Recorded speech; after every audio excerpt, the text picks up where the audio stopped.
Hapa nipo na mzee wa data Ramadhani Mbwaduke. Lengo kubwa zaidi ni kuzungumza habari za kimichezo. Mzee wa data, mimi na imani uko salama kabisa. Hakika namshukuru Mwenyezi Mungu Chris, mimi niko vizuri na mimi nao uko vizuri. Niko salama kabisa. Sasa mzee wa data, mimi jambo langu ni moja tu. Nataka tumtazame mnyama Simba. Nafahamu timu zote lengo kubwa ni kufunga. Sasa natamani kufahamu uimara wa timu ya Simba kuanzia mstari wa kati kwenda mbele. Upo sehemu gani, lakini pia unaweza ukawasaidia hasa katika mashindano ya ligi ya mabingwa hatua ya makundi barani Afrika. Je, unalipi mzee wa data? Ngumzie chanya, yani ile faida.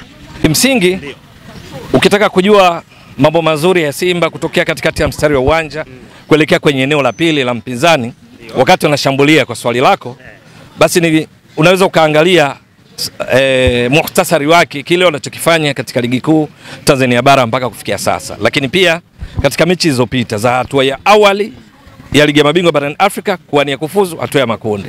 Tunatambua vizuri mechi kwenye ligi ya mabingwa mpaka sasa Simba wamecheza 4 mpaka kufikia hatua ya makundi. Walicheza dhidi ya Gaborone United, walikwenda kule Botswana, walishinda kwa bao 1-0, alifunga Mpanzu. Unaona namna gani ambavyo katika mechi ile Simba hawakuwa kimiliki sana mpira. Gaborone United wakati ikifundishwa na Dimitar Pantev ilimiliki zaidi mpira, lakini Simba katika nafasi walizokuwa wakizitengeneza wakatumia, wakashinda kwa bao 1. Lakini mechi ya marudiano iliisha kwa sare ya 1-1, mechi ambayo Gaborone United walikuja mazima, utafikiri ndio mechi ya mwisho katika maisha yao. Mechi kaisha 1-1, eneo la ushambuliaji kwa mara nyingine tena lilifanya vizuri mpaka kufunga bao ambalo lilitokana na mkojo penalty, alifunga Jasha huo. Lakini wakaja kucheza na Nsingizini Hotspur ya Eswatini. Kule Eswatini Simba walishinda 3-0.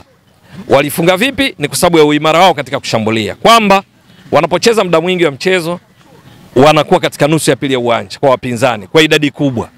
Lakini kuna wachezaji mmoja uwezo wa hali ya juu walioonyesha katika mechi hiyo ulichangia sana Simba kupata ushindi, ambapo hapa unakuta kuna kijana Morris Abraham, kama unakumbuka vizuri, wakati akitengeneza bao kwa mfano lile la 3 lilofungwa na Kibu Dennis Prosper, ni miongoni mwa uimara wa Simba kwenye eneo la kushambulia, kwa sababu wanapocheza mara nyingi huwa wanakuwa na wachezaji 5 kwenda juu katika nusu ya pili ya uwanja wakati wanashambulia. Lakini katika mechi ya marudiano walicheza kijanja sana, kikubwa sana, wakijua tayari wanaongoza kwa mabao 3-0.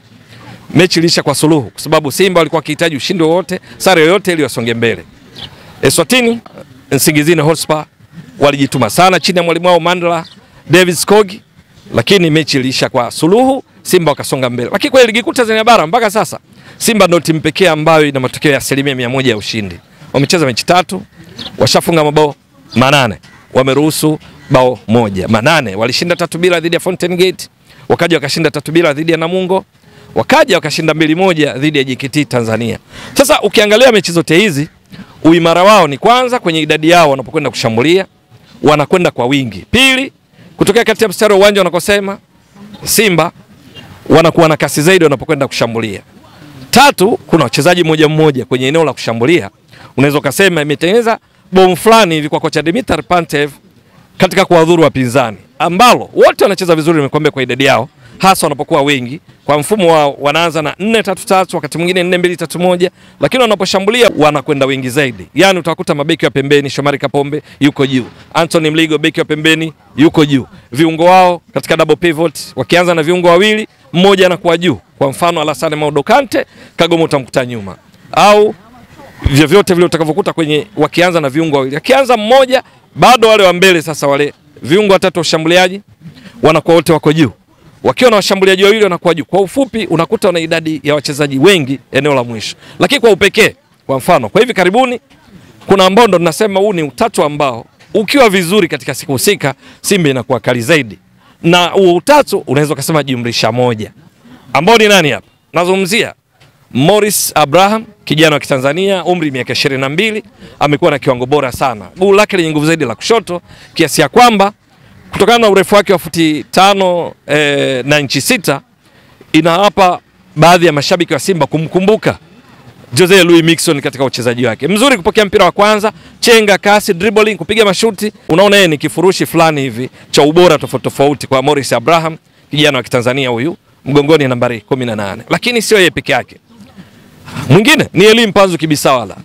alionekana kuyumba kidogo hivi karibuni katika mechi zao Simba, kwamba yule aliyemaliza msimu uliopita 2024-2025 aina uchezaji wake kashikashi muda wote, kasi, mashuti, chenga, lakini mwanzoni mwa msimu alionekana kama Mpanzu ameyumba fulani, lakini mechi dhidi ya JKT Tanzania alionyesha namna gani Mpanzu amerejea kwenye kiwango chake katika mechi. Na pengine kuwapo kwa Morris Abraham, kuwapo na changamoto kwa wachezaji wengine kina Joshua Budo Mutale kunafanya akumbuke kwamba yeye ni Mpanzu, arudi kwenye kile kiwango chake cha kumfanya baadhi ya mashabiki waonekana kwamba yeye ni X factor player. Mechi dhidi ya JKT Tanzania, wow, wote performance. Mpanzu katika ule utatu namweka na yeye. Yaani Morris Abraham kuna Mpanzu. Lakini kuna Jonathan Soa, ni mshambuliaji kinara. Naye cheza yake mchezaji wa kimataifa kutoka Ghana. Sio mshambuliaji wa kusimama eneo moja. Anakwenda kushoto kulia, anapiga cross, ana bulldoze mabeki, amekuwa na kiwango kizuri sana. Na uthibitisho ni katika mechi dhidi ya JKT Tanzania. Kipindi cha kwanza kiliisha kwa sare ya 1-1. Ni katika kipindi ambacho JKT Tanzania inaweza kusema chini ya mwalimu Ahmad Ali walicheza vizuri sana kuhakikisha Simba hawana madhara ya kutosha katika eneo la pili, ambapo kwenye eneo la kushambulia kulikuwa na Neo Maema, kulikuwa na Joshua Budo Mutale, kulikuwa na Kibu Dennis Prosper, mshambuliaji kinara alikuwa Steven Dese Mukwala. Kipindi cha pili Dimitar Pantev na Matola wakafanya mabadiliko wachezaji wao kutokea katikati ya mstari wa uwanja kwenda kwa wapinzani, kwa maana viungo ushambuliaji na mshambuliaji wote walibadilisha. Steven Dese Mukwala akatoka akaingia Jonathan Soa, lakini Joshua Budo Mutale nafasi yake akitokea kama namba 10 fulani nyuma mshambuliaji kinara akaingia Jasha Ua. Upande mwingine alipokuwa Kibu akaingia Morris Abraham. Upande mwingine akaingia Eli Mpanzu Kibisawala. Matokeo yake ni nini? Mambo yakabadilika kabisa kipindi cha pili. Simba katika mechi hawa wote walikuwa wanapishana kwa namna ya kutisha, na upande wa Neo Maema ndipo akaingia Eli Mpanzu Kibisawala. Wakawasumbua sana walinzi wa JKT Tanzania, nazungumzia kina Anuari Kilemile. Walipata wakati mgumu katika kudhibiti mashambulizi ya Simba katika kipindi cha pili, hasa walipoingia au wanatoka kuwataja kuanzia dakika 61. Matokeo yake Simba wakawa wanafika mara nyingi zaidi. Shepu ya kiulinzi, umbile la kiulinzi la JKT Tanzania likawa likivurugwa, wakawa kipa wao anafikiwa. Matokeo yake Simba wakaongeza bao la pili lile lilofungwa na Jonathan Soa, wakapata ushindi wa 2-1, lakini wakiwa wamefika mara nyingi zaidi. Morris Abraham kiwango cha juu sana, utoaji wake wa pasi, namna anavyokimbia, mwenendo wake. Eli Mpanzu Kibisawala, namna anavyopasua katikati ya msitu wa mabeki. Jonathan Soa kwenda kushoto kulia, ingawa ni nambari 9, inafanya utatu kama utaendeleza kiwango chake katika mechi alionyesha dhidi ya JKT Tanzania, maana yake wanakwenda kuwapa raha wa Tanzania. Naposema utatu, Morris Abraham, Eli Mpanzu Kibisawala na Jonathan Soa, kila walichokionyesha kipindi cha pili, wow, wote performance. Lakini +1 kwa maana Jasha Ahua, mfungaji bora katika ligi kuu Tanzania bara msimu ulioisha wa 2025, naye amekuwa na muunganiko mzuri sana na watatu nilowataja. Wote hao, mwalimu Dimitar Pantev unaweza kuchukulia kwamba ni bomu lake la kulibwaga alafu asambaratishe safu ya ulinzi ya timu pinzani. Kwa ligi ya mabingwa tunatambua Simba mechi ya kwanza wanacheza na Petro Atletico ya Angola. Ni mechi ambayo pengine inaweza, kama Simba wataka matokeo bora, ni pamoja na kuona hawa wakiwa kwenye kiwango cha ubora wakiendeleza kile kilichoonyesha dhidi ya JKT Tanzania na mechi nyingine. Lakini pia mechi dhidi ya Stade Malien, mechi watakazocheza dhidi ya Esperance de Tunis. Simba na maeneo mengi mazuri, na kwa sababu umeniuliza kutoka eneo la kati mwa mstari wa uwanja, basi naona kana kwamba hawa nilowataja ni kifurushi fulani cha bomu ambalo linaweza kuhakikishia Simba matokeo mazuri wanayohitaji. Lakini tusisahau Neo Maema amekuwa akifanya vizuri pia, Steven Dese Mukwala, Kibu Dennis Prosper, lakini kwa upekee kwa kile kilichoonyesha mechi dhidi ya JKT Tanzania na shoishika kumtaja Morris Abraham, Eli Mpanzu Kibisawala, Jonathan Soa plus Jasha Ahua. Excellent. Inaweza kuwa silaha tosha ya Simba kuwapa furaha na Simba, kuwapa furaha Tanzania katika kundi lao, ili mwisho wa siku atimize mpango wao kufuzu robo finali na hatimaye kwenda nusu finali, ikibidi finali, ikibidi ubingwa, nani ajua. Tumezungumza kwenye upande wa chanya. Yeah. Na je, hasi yake Simba lipi walibebe katika hili? Kubwa ni benchi la ufundi juu ya mpangilio wa kikosi, kwa sababu nimekutajia wachezaji, inategemea kocha anaamua aanzeje. Changamoto ni kwamba kwenye ligi ya mabingwa, kama una silaha zako, kama ni ushauri kwa benchi la ufundi, kwa meneja Dimitar Pantev, anza na gia kubwa. Ndio, usianze mdogo mdogo, anza na gia kubwa, ikibidi ukija kufanya mabadiliko wakati ushapata matokeo unayohitaji. kwa sababu kinyume chake wakati mwingine sio mara zote utakutana na timu kama JKT Tanzania kwamba inaonyesha kiwango bora sana katika ulinzi kipindi cha kwanza, alafu kipindi cha pili uje uifunike, uizidi maarifa, uifunge.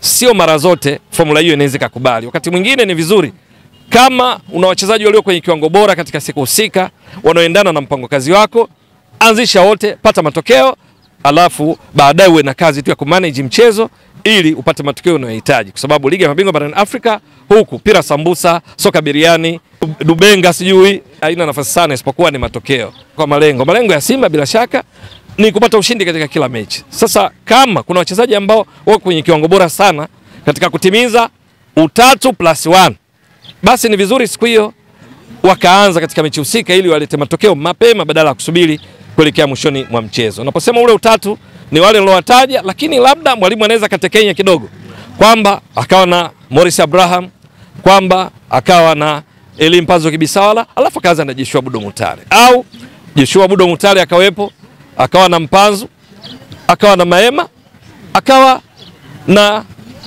Kibu Denis Prosper, au akawa na Steven Dese Mukwala. Lakini kimsingi ninachosisitiza ni kwamba benchi la ufundi wakihisi kwamba mchezaji XYZ ndo wana uwezo kuwapa matokeo katika mechi husika, anza nao ili baadaye uwe una manage mchezo upate matokeo unayohitaji.